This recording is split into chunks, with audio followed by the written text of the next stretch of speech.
चियागो जो तो के हो कालियो चियागो जो बना बना राजमा वो कोरे बोल बना बना राजमा वो कोरे मारे भारत समाज मा वो कोरे बोल भारत समाज मा वो कोरे बोल लड़वा बिना कर है अरे लड़वा बिना कर है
स्टेज पर कोई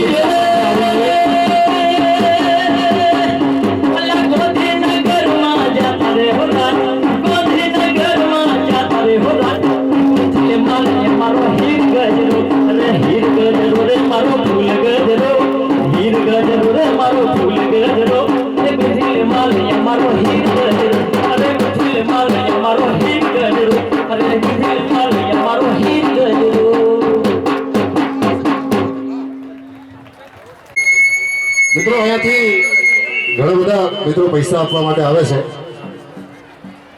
અને આપણા સંયોજકો અને આયોજકો તરફથી એવું કહેવામાં આવે છે કે આવશો નહીં એના ઘણા બધા કારણો છે સાહેબ. સ્ટેજ ઉપર તમે આવો, પૈસા આપો, તમારા આશીર્વાદ કલાકારને મળે, એનાથી વિશેષ કઈ સારી ખુશી હોઈ શકે. પણ તમે અહીંયા જે આવો છો એમાં ગણતરી રહેતી નથી. એક આવે, બે આવે, પાંચ, પછી 500 જણા એક હામટા સમાજના આ લાગણીશીલ માણસો આવી અને કલાકારને બિરદાવે ત્યારે વાતાવરણ ક્યાંય ડોલી ન જાય એટલા માટે એક નવી વાત તમારા સામે કહેવા જઈ રહ્યો છું. જો તમને ગળે ઉતરે કોઈ પણ કલાકારની રજૂઆત ઉપર તમને અંદરથી રાજીપો આવે, 100, 200, 500 રૂપિયા આપવાનું તમને મન થાય, સ્ટેજ ઉપર આવો. એના કરતા સ્ટેજ ઉપર આવવાનું ટાળી અને બાદ ટેબલ ઉપર જો તમે આ સંસ્થા માટે આ સમૂહ લગ્નના મંચ માથે જો તમે લખાવી દેશો તો અમારું બોલેલું, અમારું નાચેલું, ગાયેલું સાહેબ સાર્થક થશે. તમે એવું નથી કે 500 લખાવો, 1000 લખાવો, તમારી ત્રેવડ પ્રમાણે તમે અહીંયા જેટલા નાખવાની ધારણા કરો એટલા જ પૈસા, આમાંથી 1 પણ રૂપિયો તમારે વધારે નહીં આપવાનો. પણ તમે ત્યાં સુધી પહોંચો, કારણ કે એક માર્ગ, એ રસ્તો આ સમાજને હજી જોવાની જરૂર છે સાહેબ. આપવા માટે જવાનો માર્ગ ક્યાં છે? આ સમાજનો આવડો મોટો હોય સમિયાણો થાય, આવડો મોટો જાજરમાન, આટલી બધી મેદની અને એમાં હજારો માણસ હરિહર કરે. કાકા પ્રસાદ સાહેબ, એક વાત તો ખાતરીપૂર્વક કહું, હજી હું જમ્યો નથી પણ 4 જણાએ મને કીધું ભાઈ કે જમણવાર કે આજ ભૂકા કાઢી નાખેવો છે. તમે ગમે તે માનો, મને હાલ ખાવાની તો લાલચ ને ઉતાવળ છે, કારણ કે આ લોકો પ્રશંસા એટલી બધી કરે છે સાહેબ. અને હું એટલા માટે આ વાત કરું છું કે આ બધું મફત નથી થતું સાહેબ. એના માટે ખર્ચવું પડે છે અને ખર્ચા ક્યાંયથી મારા તમારા જેવા સજ્જન માણસોની સહયોગ વગર આ બધું બનતું નથી. પણ નાનામાં નાના માણસનો સહયોગ જો મળી જાય તો સાહેબ આવા પ્રસંગોમાં 4 લાખ. મારે એક નાનકડી ઘટના કહેવી છે. સાંકરાથી વધારેલા ભાઈ શ્રી ગોવિંદભાઈ અને વિઠ્ઠલભાઈ, એ આમ તો હું એમને બેને જોડિયા પાવા કહું છું. આ વાત તમને ગમે તો એકવાર વધાવો તો.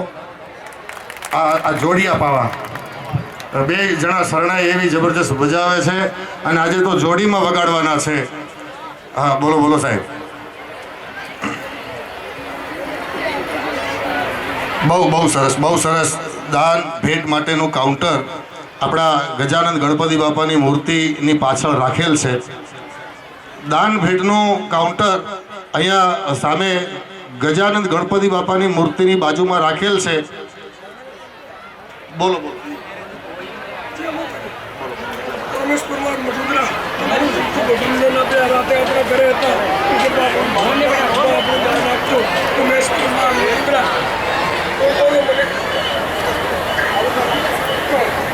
અહીંયા બેસાડી દો ભાઈ.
ખમા પરમાર બાપ ખમા હે એવા પરમાર પરિવારમાંથી આદરણીય સ્વર્ગસ્થ ગોવિંદભાઈ જેઠાભાઈ પરમાર અને સ્વર્ગસ્થ શ્રી વિરેન્દ્રકુમાર રમણભાઈ પરમારના આ સ્મરણાર્થે આજના આ તમામ ભોજનના દાતા તરીકે એમને ભાગ્યશાળી તરીકે નામ દીપાયું છે. એકવાર જબરદસ્ત તાળીના ગરજનાથી આપણે વધાવીએ એમને. આ મંડપ આવડો મોટું સમિયાણું આવડા મોટા મંડપમાં આટલી બધી માનવ વેદની જે હલકું દે છે વર્ષે 2 વર્ષે 5 વર્ષે ઘણા તો ભેટ્યા છે ને એવા દાખલા છે. આ આવડા મોટા મંડપના જે દાતા છે આદરણીય મુરબ્બી શું નામ છે સાહેબ? રમણભાઈ પરમાર સાહેબ. એટલે ભોજનદાતા અને મંડપના દાતા તરીકે હું કાયમને માટે કહું છું કે इस दुनिया में आके बहुत कमाया भावेश भाई नहीं होती.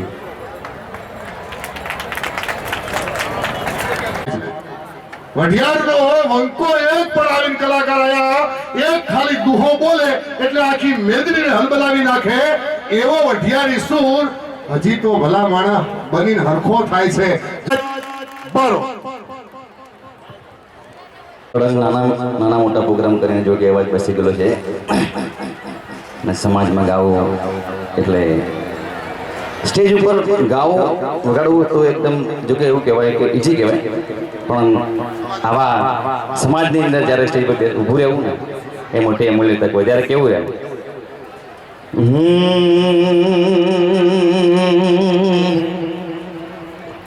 હે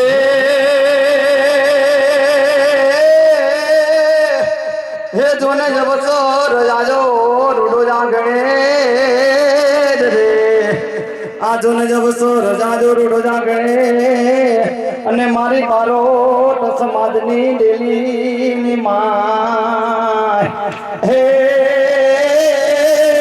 એવા વાલા મહેમાનોને તેડાવ્યા એવા મેં તો ક્યાર ના જોઈએ વાત. ગાંધીનગરમાં એ સમૂહ લગન થાય છે, મહેમાનો બધા એ ટોળે વળ્યા